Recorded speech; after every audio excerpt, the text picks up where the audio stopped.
오늘 나눌 말씀은 교회에 대한 말씀입니다.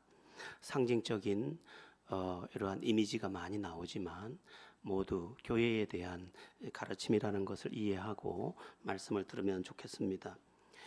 오늘 말씀을 통해 교회가 무엇인지 제대로 발견하는 은혜를 주께서 베푸시기를 바랍니다. 본문 12절을 보십시오. 몸을 돌이켜 나에게 말한 음성을 알아보려고 돌이킬 때에 7금 촛대를 보았는데, 사도 요한은 환상 중에 나팔 소리 같은 큰 음성을 들었는데 이게 어디서 나는 소린가, 무슨 소린가 하고 뒤를 돌아봅니다. 돌이켜 봤는데 그때 그의 눈에 첫 번째로 들어온 모습이 7금 촛대의 형상이었다는 것입니다. 7금 촛대가 뭡니까? 상징적인 형상인데 20절에서 대답해 줍니다. 7금 촛대는 7교회라. 7이라는 수는 완전수라고 했죠. 모든 교회를 지칭하는 말입니다. 그런데 그 각각의 교회가 금촛대더라 이렇게 되어 있는 것입니다. 중요한 것은 교회를 금촛대라고 하시는 이유인데, 그 의미는 교회는 세상의 빛이라는 의미입니다. 그것도 금촛대에 등불이니까 변함없고 피할 데 없이 값진 빛이라는 것이죠. 값진 빛의 의미가 뭐냐? 그냥 빛이 아니고 생명의 빛이라는 것입니다. 그러니까 교회는 세상의 빛이 돼 생명의 빛이다 이렇게 말씀하고 있는 것입니다. 그렇습니다. 교회는 마치 망망대해에 표류하는 조각배를 향한 등대와 같은 것입니다. 망망대해는 어디로 가야 되는지, 어디가 살 길인지 알지 못하는 곳인데, 그때 저쪽에서 등대불이 반짝일 때 그 등대불을 따라가면 살 길을 얻는 것과 같다는 것입니다. 우리의 인생이 그렇습니다. 사람들은 사실 어디로 가야 하는지 알지 못한 채 이 세상을 살고 있습니다. 냉정하게 말하면 그냥 살고 그냥 죽어가는 것입니다. 조금 배부른 사람도 있고 조금 부족하게 사는 사람도 있지만 어디로부터 와서 어디로 가는지 알고 살아가는 사람이 거의 없습니다. 우리 여기 학생들도 있는데 우리 학생들도 생각하기에 빨리 어른만 되면 다 되는 줄 알고 빨리 학교만 졸업하면 다 되는 것 같지만 결코 그렇지 않습니다. 물론 졸업하고 또 직장도 가지고 또 이제 결혼도 하고 그렇게 살겠죠. 그러나 그것은 인생의 다가 아닙니다. 인생은 어느 지점에서 왠지 모를 영혼의 홍역을 만나게 됩니다. 내 존재에 대한 질문을 만나게 되는데 사는 데 빠져서, 즐거운 데 빠져서 못 봐서 그렇지 잠시 멈춰 서면 내 영혼의 허물을 보게 되는 것입니다. 내가 왜 이렇게 쓸쓸하지? 내가 왜 이렇게 허무하지? 사는 게 뭐지? 답도 없는 답을 혼자 중얼거리면서 사는 게 뭐야? 이게 꿈과 같네? 구름과 같아? 안개와 같네? 그러면서 길도 아닌 길을 계속 찾아가고 행복이 아닌 행복의 그 욕구를 가지고 계속 달려가게 된다는 것입니다. 그러면서 한편 불안한 날들을 살게 됩니다. 어떻게 될지 알지 못하는 미지의 세계 앞에서 마치 내 안에 불안한 유전자가 있는 것처럼 자꾸 불안이라는 것이 내 안에서 나를 주장하게 되는 것입니다. 그러니까 많은 것을 가지고도 안심하지 못합니다. 평안하지 않습니다. 행복하지 않습니다. 망망대해의 조각배 안에 아무리 많은 먹을 것과 마실 것이 있어도 그것으로 만족할 수 없는 것처럼, 자기는 여전히 망망대해인 것처럼 많은 것을 다 가지고 있어도, 내가 오늘 필요한 모든 것을 다 가지고 있어도 그는 안심할 수 없게 되는 것입니다. 그런데 그렇게 어떻게 살아야 되는 거야? 어디서 온 거야? 어디로 가는 거야? 어떻게 되는 거야? 전혀 모르는 캄캄한 바다 위의 존재 같은 우리에게 교회가 바로 등대와 같은 역할을 해준다는 것입니다. 그렇습니다. 교회는 길을 비춰주는 것이고, 교회는 또한 이렇게 외치고 있습니다. 살 길은 여기야. 여기를 봐. 반짝이는 빛을 보아야 한다니까. 여기라니까. 여기 이리 와. 이렇게 말해주고 있는 것입니다. 교회는 바로 그렇게 등대와 같이 우리에게 생명의 빛으로 우리를 부르고 있는 것입니다.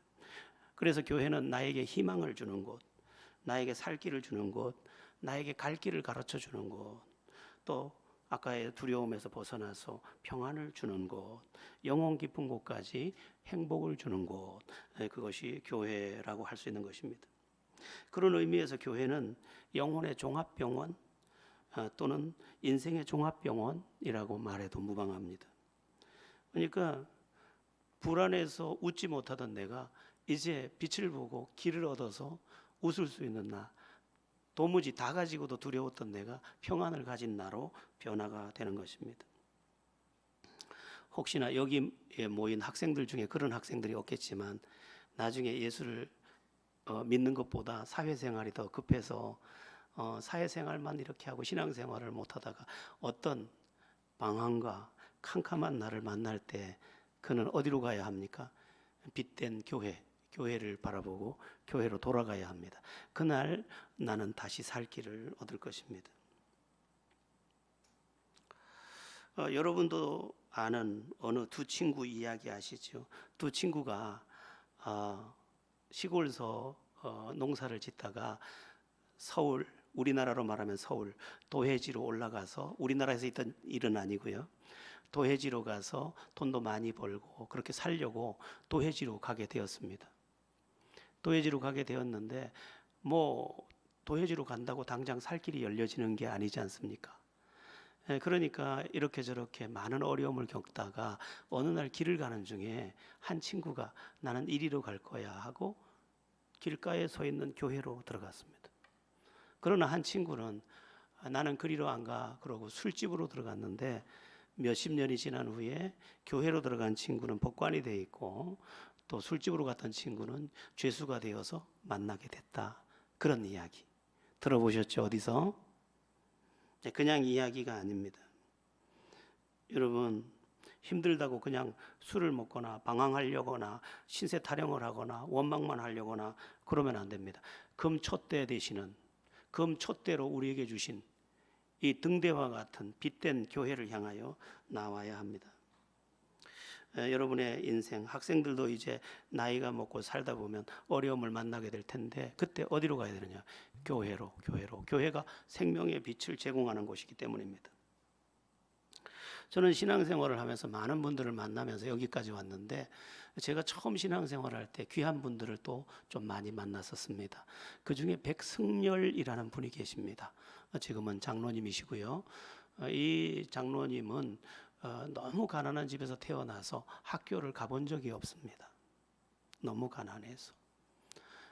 그러다 보니까 어디 친구들은 다, 자기 또래 친구들은 다 학교를 가는데 본인은 못 가니까 글자도 모르고 아무것도 모르니까 그 동네에 있던 아주 조그마한 동네였는데 그 조그마한 동네의 조그마한 교회 목사님이 이 백승열, 이 승열이를 불쌍하게 여기고 늘 데려다가 글자도 가르쳐주고 성경도 가르쳐주고 기도도 가르쳐주고 그렇게 하면서 뒷바라지를 해서 늦게 초등학교를 졸업시켜주고 그 다음에 고등공민학교라고 교회에서 이렇게 따로 그 공부할 그 기회를 놓친 아이들을 데려다가 고등공민학교라고 중학교 졸업을 검정고시를 칠 수 있는 그런 학교에 보내주었습니다. 그러니까 이 분이 다른 아이들은 학교를 다녔지만 자기는 교회 주일학교를 다닌 거죠. 근데 제가 아주 많은 사람을 만났는데 여지껏 살면서 많은 사람을 만났는데 그분처럼 평안하고 그분처럼 깨끗하고 그분처럼 헌신적이고 그분처럼 잘 섬기고 그분처럼 이타적이고 그분처럼 풍성한 분을 별로 보지 못했습니다.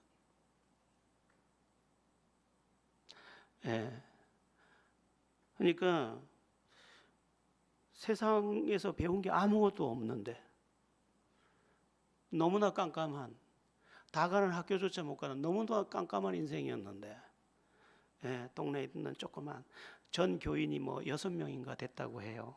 3가정인가 2가정이라고 해요.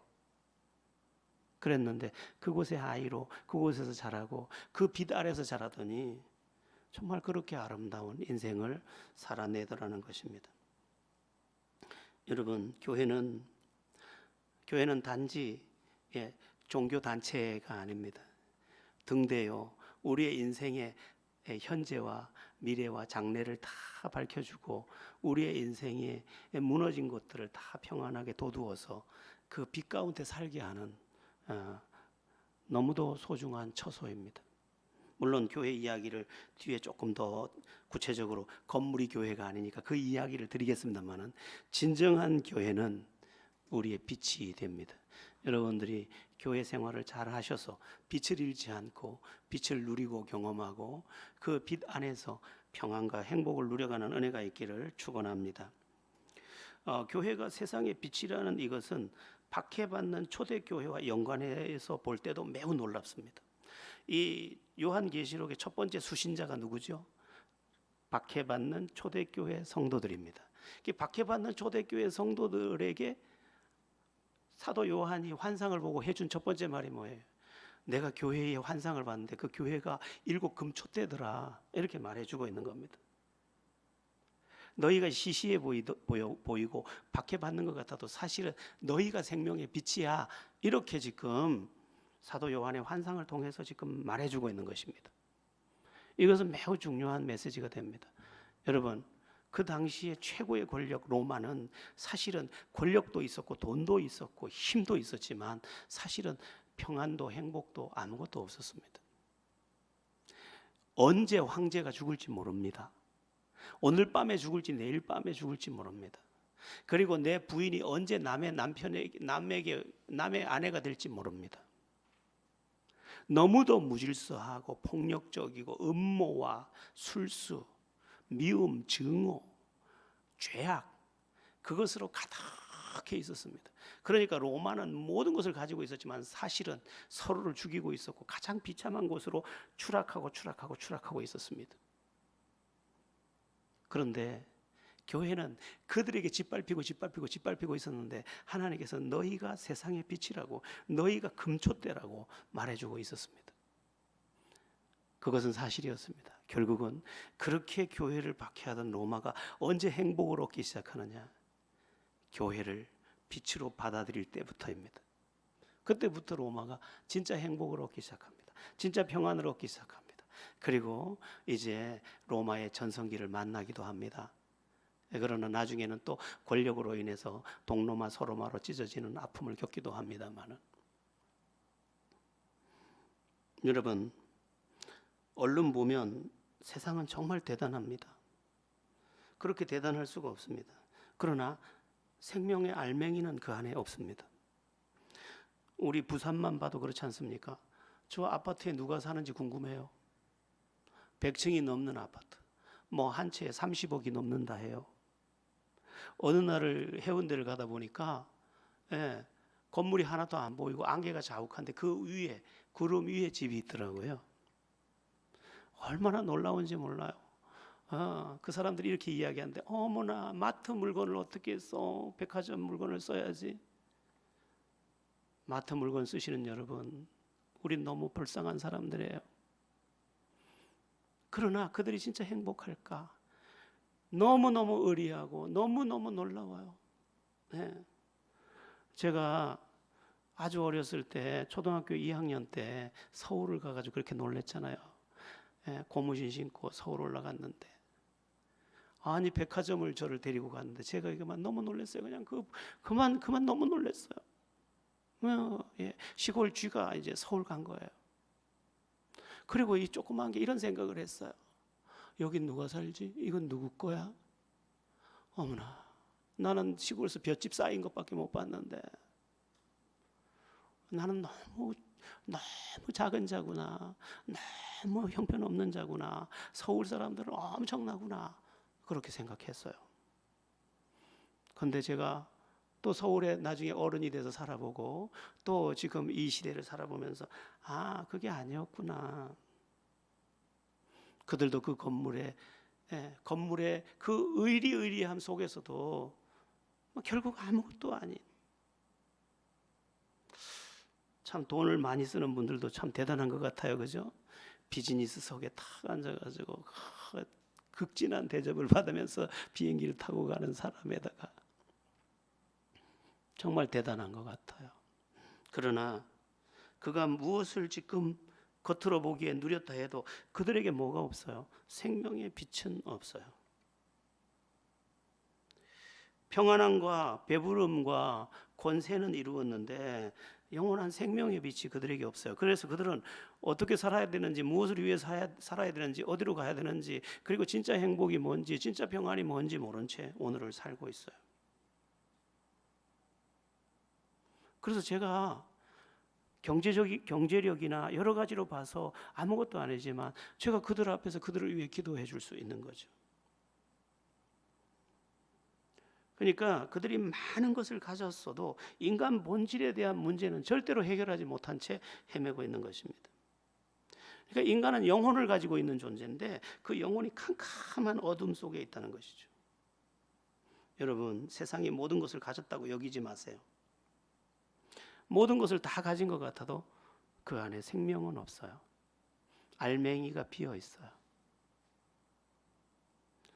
그러니까 우리는 거칠어 보이고 아무것도 아닌 것 같은데 우리에겐 생명이 있고 우리에겐 빛이 있고 우리에게는 주님이 주시는 진짜 평안이 있는 것입니다. 그래서 여러분, 예수님이 믿어지신 여러분, 예수님이 믿어져서 오늘 주님 앞에 나온 여러분, 여러분이 진짜 복 있는 사람이에요. 사람들이 너무 이 사실을 놓치고 사는 것 같아요. 예수 안 믿는 사람들도 진짜 돈 많이 벌고 잘 살던데요. 그 사람들 부부간에 의도 좋고 행복하던데요. 예, 겉은 다 그래요. 그래도 진짜는 아니에요. 진짜는 우리가 거칠어 보이고 아무것도 아닌 것 같고 삭막해 보여도 우리 안에는 뭐가 있어요? 생명의 빛이 있고 생명이 실제로 있어요. 우리는 이 사실을 깊이 인식하면서 우리 자녀들에게도 말할 때, 아무개야, 돈이 단 것 같잖아, 권력이 단 것 같잖아. 아니야. 생명의 빛이 있어야 하고 생명이 있어야 되고 예수가 있어야 해. 그게 영원한 면류관이고 영원한 승리야. 이것을 구체적으로 말할 수 있는 우리가 되어야 할 줄로 믿습니다. 사도 요한이 이제 두 번째로 발견한 게 뭐냐? 13절을 한번 다시 보겠습니다. 13절을 함께 읽어볼까요? 13절 시작. 촛대 사이에 인자 같은 이가 발에 끌리는 옷을 입고 가슴에 금띠를 띠고. 아멘. 사도 요한은 환상 중에 촛대 사이에 인자 같은 이를 보았습니다. 인자가 누구죠? 인자는 다니엘서에 여러 번 등장하는데 아주 쉽게 해석하면 오실 예수예요. 그러니까 인자 같은 이 그러면 그냥 예수님이라고 해석하면 무방합니다. 다니엘서 7장에 아주 자세하게 나오는데 나중에 기회가 되면 보셔도 좋겠습니다. 근데 그 인자 같은 이, 곧 그 부활하신 예수님이 지금 어디에 계십니까? 촛대 사이에 계십니다. 이게 무슨 얘기냐면 교회는 단지 믿음의 고백을 하는 사람들만 모여 있는 자리가 아니고 그곳에 주님이 함께 계시는 곳이라는 것입니다. 그리고 다르게 말해서 교회의 교회됨은 주님이 함께 계시는 그것 안에 있다는 것입니다. 그런데 그 주님께서 어떤 옷을 입고 계시죠? 발에 끌리는 긴 옷을 입고 계십니다. 발에 끌리는 긴 옷은 제사장들이 입는 옷입니다. 제사장들이 무슨 일을 하죠? 죄인된 인간과 왕 대신 하나님과의 관계를 연결하는 일을 합니다. 그러니까 주님의 교회는 예수 그리스도, 교회 가운데 계신 예수 그리스도로 말미암아 하나님과 우리의 관계가 만남과 치유의 역사로 어우러진 곳, 그게 바로 교회라고 말씀하고 있는 것입니다. 그러니까 교회는 한마디로 말하면, 쉽게 말하면 하나님의 은혜가 있는 곳, 그게 교회입니다. 그러니까 아무리 화려하고 대단해도 그 엄청난 돌로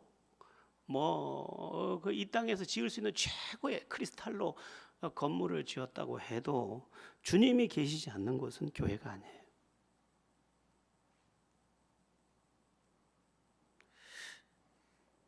그러니까 교회는 크다 작다가 아니에요. 주님이 그 가운데 계시느냐 안 계시느냐, 이게 교회냐 아니냐를 가늠하는 거죠. 여러분 어디서 들어보셨나 모르겠어요.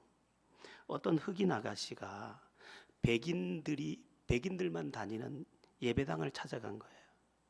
가서 그곳에서 예배하고 싶어서 그리고 들어가려고 하니까 백인 안내원이 막는 거예요. 흑인은 못 옵니다. 흑인은 들어올 수 없습니다. 그래서 이 흑인 아가씨가 계속 밖에서 엉엉 우는 거예요. 들어가게 해주세요. 그러니까 안 됩니다. 들어가게 해주세요. 안 됩니다. 그러니까 이 흑인 아가씨가 엉엉 우는 거예요. 그때 하얀 옷을 입은 주님이 이 흑인 아가씨 앞에 나타나셔서 이렇게 말하더라는 거예요. 울지 말거라. 나도 단 한 번도 그 교회에 들어가 본 적이 없느니라. 이 화려함에 속지 말거라. 나도 그 교회에 들어가 본 적이 없는데 내가 없는 교회에 들어가지 않는다고 뭐가 슬프냐. 참 의미심장한 이야기라고 생각이 듭니다. 그냥 종교 예식을 뽐내고 파이프 오르간에 그럴듯한 것에 우리가 속아서는 아니 됩니다. 물론 파이프 오르간을, 저도 파이프 오르간이 있으면 파이프 오르간에 맞춰서 찬양하고 싶어요. 파이프 오르간 있는 곳에 가서 이 찬양을 해보니까 이 감성이 굉장히 자극되던데요. 그러나 파이프 오르간만 있고 주님이 안 계시면 아무것도 안 해요. 네, 파이프 오르간 필요 없습니다, 이 말은 아니에요. 파이프 오르간도 있어야겠지만 주님이 거기 계셔야 하는 거죠. 주님이 없는 것은 교회가 아니에요. 우리 주님을 뭐라고 지칭하냐면 교회의 머리 대신 주님이라고 해요. 주님이 없으면 머리 없는 몸뚱이에요. 괴물인 거죠. 교회는 반드시 주님이 계셔야 하고 주님의 은혜가 그 가운데 운행되어야 하는 것입니다. 만약 주님이 그 가운데 계시지 않고 주님의 은혜가 운행하지 않으면 그건 종교단체예요. 제가 어느 사진 한 장을 받고 마음이 아침내 찡했어요. 그 내용은 이런 거였어요. 교회가 정말 미안합니다. 그 사진 한 장, 교회가 정말 미안합니다. 너무 공감이 됐어요. 교회가 정말 미안합니다. 지금 이 시대에 이 사태를 좀 보세요. 심지어 들을 소리가 없어서 신천지보다 더하다는 소리를 들어야 되는 이 슬픈 현실 앞에서, 어제 제가 이제 노회 서기다 보니까 저한테 공문이 굉장히 많이 와요. 공문이 왔어요.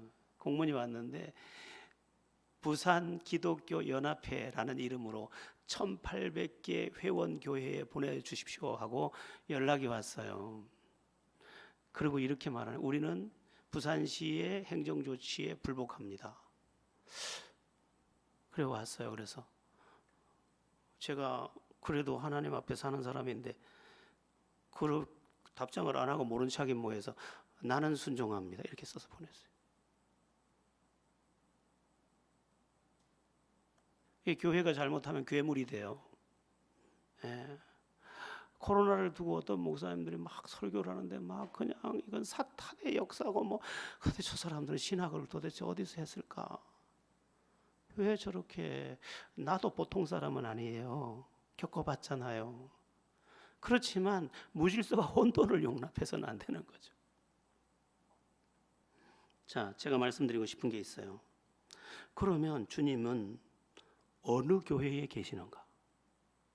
자, 교회라고 십자가 걸어놓고 우리가 교회입니다 하면 거기에 다 계시느냐? 그러면 안 되죠. 주님이 그렇게 속겠어요? 왜? 어떤 마약하는 그 연예인이 목에다가 십자가 걸었다고 그분이 크리스찬이에요? 절대로 그럴 수 없다니까요.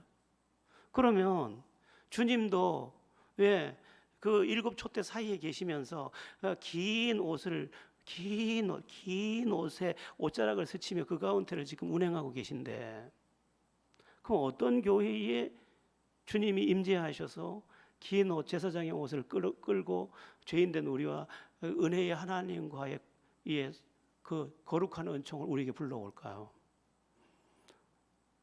성경을 통해서 세 가지를 발견할 수 있었습니다. 세 가지 말씀드리고 오늘 말씀을 마칠 거예요. 첫 번째는 신앙 고백 위에 세운 교회입니다. 마태복음 16장에 보면 사람들이 나를 누구라 하느냐 하고 예수님이 제자들에게 물을 때 제자들이 뭐 더러는 엘리야라고도 하고 더러는 예레미야라고도 하고 더러는 선지자 중에 하나라고도 합니다. 그랬더니 그럼 너희는 나를 누구라 하느냐 그랬더니까 베드로가 주는 그리스도시요 살아계신 하나님의 아들이십니다 라고 하니까 예수님께서 바요나 시몬아 네가 복이 있도다. 이를 알게 한 이는 혈육이 아니요 하늘에 계신 너희 아버지시니라. 내가 이 반석 위에 교회를 세우리니 음부의 권세가 틈타지 못하리라 이렇게 말씀하셨습니다. 이 반석이라는 해석을 잘해야 돼. 이 반석 위에 교회를 세우리니 이 반석이 뭐냐? 이 반석은 신앙 고백인 거죠. 신앙 고백. 그러니까 신앙 고백이 분명한 교회 가운데 주님이 함께 계시는 것입니다. 그 신앙 고백이 분명한 교회에 좌정하신 주님께서는 음부의 권세가 틈타지 못하게 합니다. 모든 게 문제가 되는 것 같지만 결국은 문제되지 않게 하십니다. 그러니까 기본적으로 주님은 믿음의 교회 위에 역사하시는 것입니다. 그래서 우리가 무슨 교회 일을 해 나갈 때도 제일 먼저 앞세워야 되는 것은 믿음입니다. 우리 오늘날은 전부 대체로 현실을 앞세웁니다. 전부 현실을 앞세워요. 그런데 실제로 믿음을 앞세워야 합니다. 믿음만을 가지고서 늘 그렇게 찬양하지만 믿음으로 잘 못 나갑니다. 왜냐하면 현실은 다급하니까. 그러나 믿음이 기초가 되고 신앙 고백이 기초가 되고 그 신앙 고백에 근거한 믿음이 우리의 것이 되어야 합니다. 개인적으로 우리 교회를 떠나서 우리 그 교회의 한 부분입니다. 성도들이. 교회가 뭐예요? 에클레시아, 부름받은 무리들. 두세 사람이 내 이름으로 모인 곳에 나도 그들 중에 있겠노라. 우리를 구원하기 위해 주님이 우리를 부르셨는데 그 부름받은 무리들의 모임이 교회입니다. 이건 뭐예요? 예배당, 예배처소. 그래서 옛날에는 교회라는 이름을 잘 안 썼습니다. 한 70년 전에 지은 교회가 전부 예배당 이렇게 돼 있습니다. 예배당이 맞습니다. 근데 이제 관용어처럼 교회 그렇게 이제 건물이 교회가 됐지만 건물은 교회가 아니에요. 예배처소인 거죠. 그런데 부름받은 무리 중에 우리 하나하나는 또 교회의 부분이 되는 거니까. 그러면 누가 교회의 부분이 된 누가 주의 은혜를 경험합니까? 누가 주님의 함께 하심을 경험합니까? 신앙 고백이 분명한 사람. 천지를 창조하신 하나님을 인정하고 그 아들 예수 그리스도를 인정하고 성령을 인정하고 주님 다시 오실 것을 인정하고 부활을 인정하고 성천을 인정하고 천국을 인정하는 그런 신앙 고백이 분명한 그 사람에게 하나님께서 은혜로 임하여 계신다 이 말입니다. 그리고 우리의 영적 체험도 다 마찬가지입니다. 믿음은 바라는 것들의 실상이요 보지 못하는 것의 증거니 선진들이 이루어서 증거를 얻었느니라 하셨는데 믿음은 바라는 것들의 실상이에요. 믿기 전에는 없었어요. 그런데 믿음이 없는 것을 가져서 실상으로 내 앞에 있게 했습니다. 믿음이 그래서 중요한 거예요. 바른 믿음, 바른 믿음. 그래서 우리 바른 믿음으로 살아봐야 돼요. 정말로 아무것도 길이 없을 때 바른 믿음을 가지고 주 앞에 엎드려 보는 그 사람, 그가 하나님의 나와 함께 하심, 교회 가운데 함께 하신 주님께서 교회의 부분들은 나와 함께 하심도 경험하게 되는 것입니다. 여러분의 삶이 분명한 신앙 고백 그리고 믿음의 삶이 되어서 하나님 함께 하심, 또 우리 교회 가운데도 하나님 함께 하시네, 하나님 함께 하시네, 그 증거가 속속들이 드러나는 은혜가 있기를 축원합니다. 주님이 또 어떤 교회 가운데 계시느냐? 두 번째는 주님의 뜻을 구하는 교회입니다. 주님의 뜻을 구하는 교회. 사도행전 13장에 나오는 이야기인데 안디옥 교회는 주님의 뜻을 구한 교회입니다. 안디옥 교회는 교회를 위한 교회를 하지 않았습니다.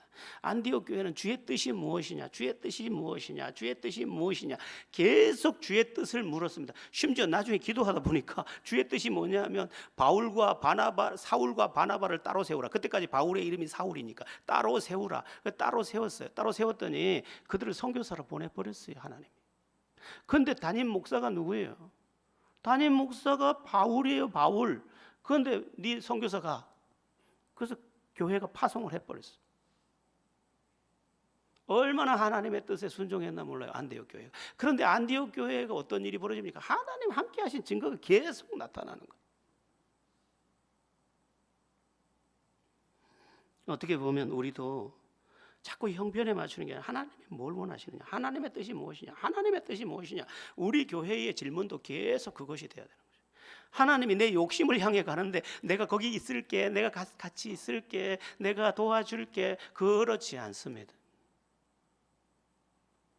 우리 개인도 마찬가지예요. 교회의 부분이 되는 우리 각 개인도 하나님 함께 하심, 주님 함께 하심을 언제 경험하느냐? 주의 뜻을 구할 때인 거죠. 지난주에도 말씀을 드렸지만,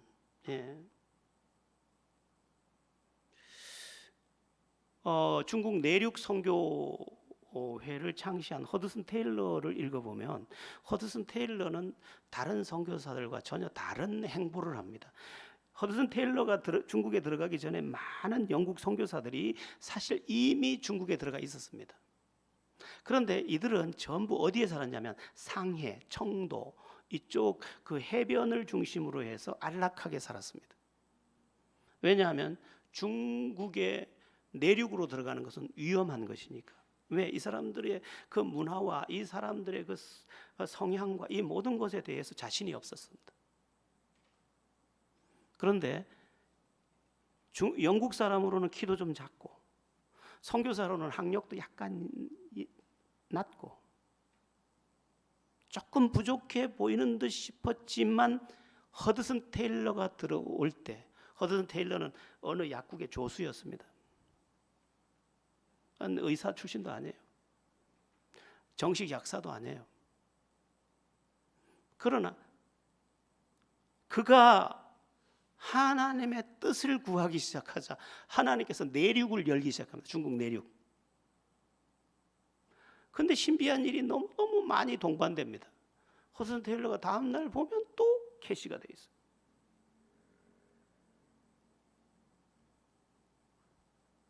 저도 허드슨 테일러를 읽으면서 그런 생각을 참 많이 했어요. 하나님 뜻대로 구해야 하는구나. 하나님 뜻대로 살아가야 하는구나. 하나님 함께 하심이 여기 있구나. 그런 생각들을 참 많이 했었습니다.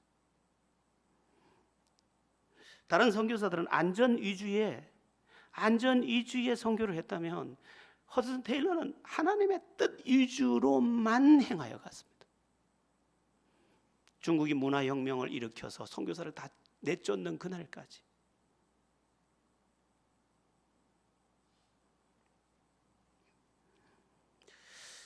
고린도전서 10장 31절 우리가 자주 하는 말씀인데 먹든지 마시든지 무엇을 하든지 다 하나님의 영광을 위하여 하라. 뜻을 하나님께 두고 한번 살아봐라. 하나님께 두고 또 기도해봐라. 야, 오늘날 우리의 문제는요, 살기 위한 철저한 투쟁 같아요. 크리스찬도 전혀 다르지 않아요. 정말 조금 전에 우리 장로님이 기도도 하셨는데 나도 마음에 좀 찔리던데 그냥 나 잘 사는 거, 우리 가정 잘 사는 거, 우리 가족 잘 사는 거, 별일 없는 거, 우리 딸 시집 잘 가는 거, 뭐 그거 이상 별게 없어요. 그러나 우리가 그 정도예요.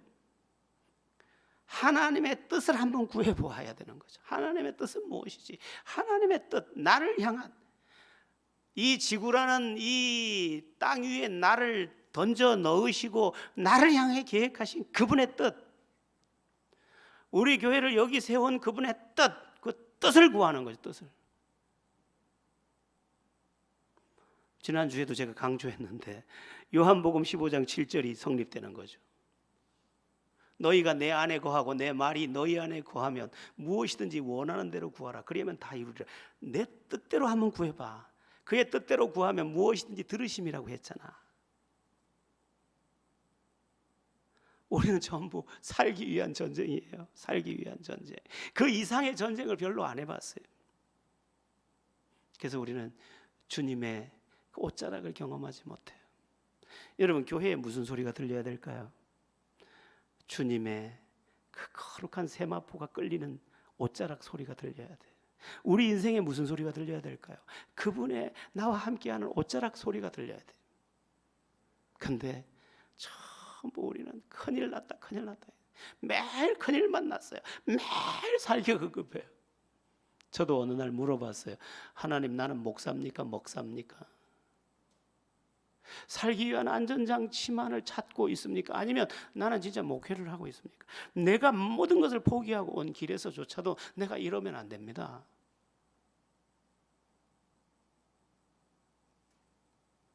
여러분, 우리 교회 제자들 교회잖아요. 제자들 교회는 하나님의 뜻을 구합시다. 그리고 하나님이 촛대사이에 계신 그 발에 끌리는 옷을 입으신 주님이 우리 가운데 운행하시고 하나님과 우리 사이를 연결하는 은혜의 그 깊은 것 속에 있게 합시다. 잘 깨닫기를 바랍니다. 주님이 또 어떤 교회에 계십니까? 마지막입니다. 순결한 교회, 거룩한 교회, 깨끗한 교회입니다. 이 이제 요한계시록이 7 교회에 보내는 편지잖아요. 그런데 첫 번째가 에베소 교회에 편지를 보내요. 에베소, 버가모, 그다음에 서모나, 그다음에 사대, 두아디라, 빌라델비아, 모르겠다. 버사 뭐 어쩌고 옛날 다 외웠는데. 근데 첫 번째 보낸 에베소 교회에 편지를 할 때 주님이 이런 말씀을 하셔요. 요한계시록 2장 5절에서 이런 말씀을 해요. 그러므로 어디서 떨어졌는지를 생각하고 회개하여 처음 행위를 가지라. 만일 회개하지 아니하면 내가 내게 가서 내 촛대를 그 자리에서 옮기리라. 네가 깨끗해지지 않으면 그 촛대 내가 다른 데로 옮길 거야. 넌 교회가 아니야. 그때는 내가 그곳에 함께 있지 않아. 촛대를 옮기리라. 그러니까 거룩하지 않은 교회, 세속화된 교회, 죄가 용납되는 교회, 그곳에 주님이 계시지 않습니다. 교회가 정치에 뛰어들고 세상과 타협하고 죄악을 용납하고 음란함을 용납하고 그럴 때 그냥 빈 껍데기가 되는 거죠. 뭐 기가 막힌 찬양을 해도 소용없어요. 기가 막힌 프로그램 다 소용없어요. 주님이 안 계시다니까요.